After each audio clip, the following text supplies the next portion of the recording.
Imagine a world turned upside down. A peasant scholar, failed in his exams, declares himself the younger brother of Jesus Christ. This isn't a fantasy novel. This was 19th century China, and it sparked one of the deadliest conflicts in human history, the Taiping Rebellion. Pause. Welcome back to the channel. Today, we're diving deep into a story that often gets overlooked in Western history books, yet its scale and impact are almost beyond comprehension.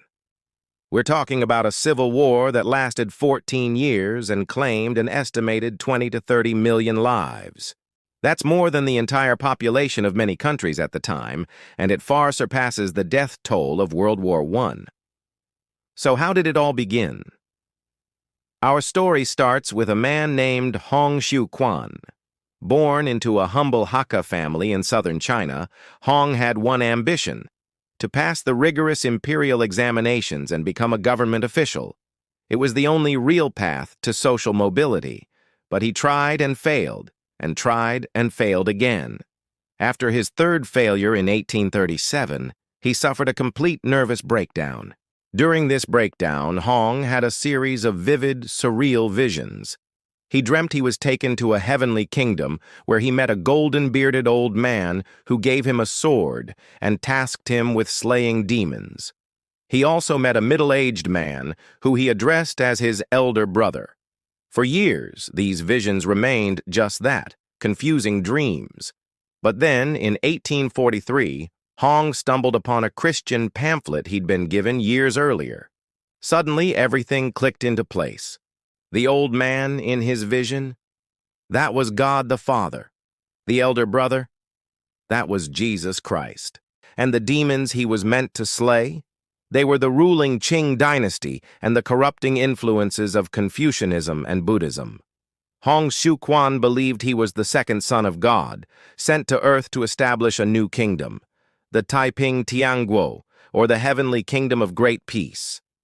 It sounds unbelievable, but you have to understand the context. The Qing dynasty, ruled by the Manchu minority, was seen by many Han Chinese as a foreign occupier. The empire was buckling under the pressure of corruption, famine, and the disastrous opium wars against Britain, which had humiliated the nation and crippled its economy. People were desperate for change, for a savior. Hong's message found fertile ground. He began preaching, destroying local idols, and gathering followers. His new religion, the God Worshippers, combined elements of Protestant Christianity with ancient Chinese traditions and his own radical ideas. It was a potent mix. He promised not just spiritual salvation, but a radical social transformation. Imagine a society with no private property. All land was held and distributed by the state. Men and women were declared equal. For the first time in Chinese history, women were allowed to serve in the army and take the civil service exams. Practices like foot binding were outlawed. On the other hand, society was extremely puritanical. The sexes were strictly segregated, and breaking rules against things like alcohol or opium was punishable by death. It was a utopian vision enforced with an iron fist. By 1850, Hong's followers numbered in the tens of thousands. The Qing government, initially dismissing them as a local nuisance, finally realized the threat they posed. They sent troops to crush the movement, but it was too late. The God Worshippers were organized, fanatically disciplined, and battle-hardened. In 1851, Hong officially declared the Heavenly Kingdom of Great Peace and proclaimed himself the Heavenly King. The rebellion had begun.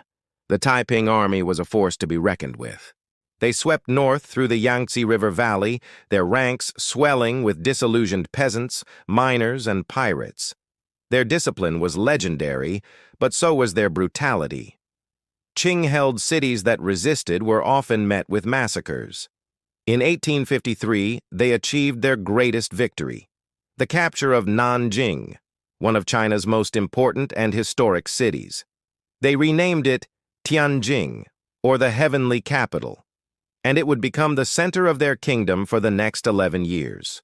From their new capital, the Taiping Kingdom was a genuine threat to the Qing dynasty's existence. They controlled a significant portion of southern and central China. At this point, the Western powers, Britain, France, and the United States, were watching with intrigue. Initially, they felt some sympathy for the Taiping, seeing them as a potential Christian-led movement that could open China up to trade. They sent delegations to Nanjing to meet the Taiping leaders. But what they found horrified them. The Taiping's version of Christianity was seen as a bizarre heresy. The leaders, particularly the East King Yang Xiuqing, were arrogant and made grandiose demands. The West quickly realized that a stable, albeit weak, Qing government was far more beneficial to their interests than a radical, unpredictable Taiping kingdom. Inside the heavenly capital, things began to fall apart. The utopian ideals were corrupted by power. Hong Xiuquan retreated into his palace, surrounded by a harem of women, leaving the actual governance to his top general, Yang Xiuqing, the East King. Yang was a brilliant strategist, but also power-hungry. He claimed to channel the voice of God himself, using these divine commands to challenge even Hong's authority. This simmering rivalry exploded in 1856 in what's known as the Tianjin Incident. Fearing a coup, Hong ordered another general, the North King Wei Changhui, to assassinate Yang. Wei did so, but then went on a bloody rampage, killing thousands of Yang's followers and their families. In the ensuing chaos, Hong had Wei executed as well. This brutal internal purge gutted the Taiping leadership of its most capable minds. The movement never truly recovered its momentum or unity. While the Taiping leaders were literally killing each other, the Qing government was regrouping. They enlisted the help of regional Han Chinese scholar generals like Zheng Guofan, who raised new modern armies. Crucially, the Qing also secured the support of the Western powers. Foreign mercenaries like the American Frederick Townsend Ward and later the British officer Charles Chinese Gordon led the ever-victorious army, a well-equipped modern fighting force that helped turn the tide of the war. The final years of the rebellion were a long, grinding, and unbelievably brutal siege. City by city, the Qing forces, bolstered by Western technology and tactics, reconquered the territory lost to the Taipings. The countryside was devastated, with both sides committing terrible atrocities. Famine and disease were rampant. By 1864, the heavenly capital, Nanjing, was the last major stronghold. It was completely surrounded and starving. Inside, Heavenly King Hong Xiuquan, now detached from reality, refused to surrender. Instead of organizing a defense, he told his people to eat manna from heaven, which was essentially weeds. He eventually died in June of 1864, likely by suicide from poison, though the official cause was said to be illness. Just a few weeks later, the Qing forces breached the city walls. What followed was a hellscape. The city was put to the torch, and a massive slaughter ensued. The dream of the heavenly kingdom of great peace ended in a wave of fire and blood. The Taiping rebellion was over, but its legacy is immense and complicated. For the Qing dynasty, it was a Pyrrhic victory. The war had bled the empire dry, forced it to cede more power to regional leaders, and made it even more reliant on Western powers.